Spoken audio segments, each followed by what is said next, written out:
Hi, I'm Jessica Citizen from Gamepron News. I'm here with Ramon from Ubisoft and we're talking about Ghost Recon Future Soldier. So, can you tell us a bit about the game because we've only just started to see it?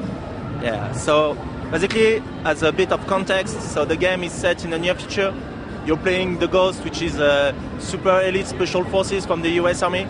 You're playing a 4-man squad, and the context is it's a shadow war. So basically, the Ghosts are fighting enemies all across the world, but they don't know really what's behind that, and they will uncover that there is a weapon smuggling ring all across the world. So that will start in Bolivia, then you will go to Africa, in Zambia, in Nigeria. Actually, Nigeria is the mission that we showcase today at E3. Then you will go to Pakistan, Northern Europe, Arctic Circle, and so on. And the more you will go on, the more the conflict will become some kind of global war. The game, at its foundation, is a third-person shooter, cover-based. So a lot of the gameplay, we have put a lot of focus on having the cover perfect and having it right. So it's all about getting to cover, shooting the enemy, and so that's really the heart of the game. And then, because we're Ghost Recon and we want to reward the more cunning player and the team player, we put a lot of effort on our intel mechanic. Intel is the knowledge of the position and the shape of the enemy, what is he doing, where is he doing. So we have a lot of high-tech tools in order to provide that to the player. So that's the drone, that's the sensor grenade, we have that's the view mode, so like the magnetic view that sees if the enemy's got weapons, that allow you to see him through the wall, that kind of stuff. And then we put a lot of focus on team playing, so it's the synchronized shot, the opportunity for you to mark target for your teammates and make a synchronized takedown on them and so on. So that's pretty much of it. So it's pretty big is what you're saying, really?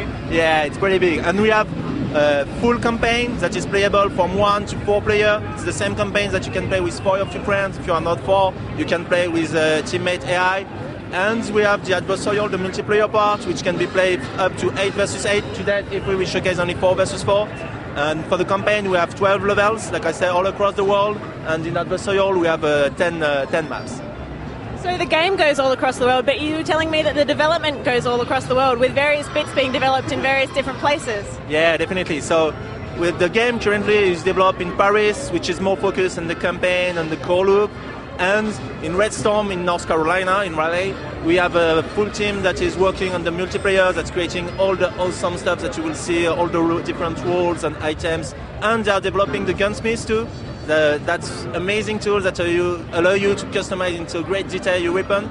And we have a team in Bucharest, in Romania, that is working on the technical parts and on the drones and the vehicles, so all across the world, like the Ghost.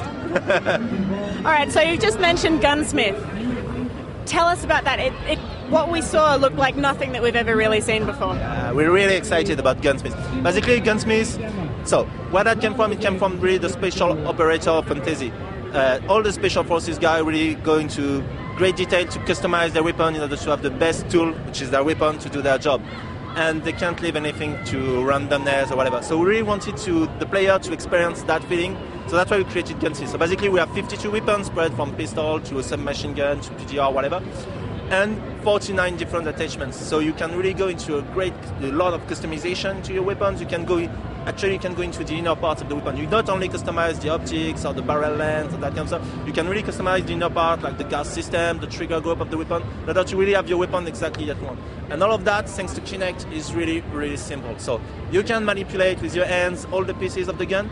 And if you're not really interested in gun, you don't know exactly how the scaling works, with vocal commands, actually you can add shortcuts to have the weapon that you want. So for example, let's say you want a long range, so you have selected your ACR, for example, which is an assault rifle, and you want it for long range, but you don't know what to put it. You just say optimize for range, and automatically the system will put all the attachments in order to give you the most range with that weapon. If you want to be more in a mission, you know that will be more at close range, you say optimize for close combat, and all the attachment will be made for close combat with stock that will be shorter, a shorter barrel, that kind of stuff.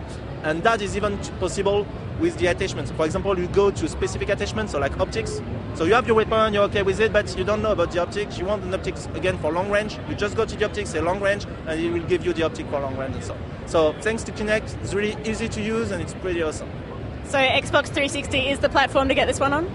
Yeah, on PS3 too. We have both of them. And they will ship at the same time, Q1. Thank you very much for your time. Thank you for coming.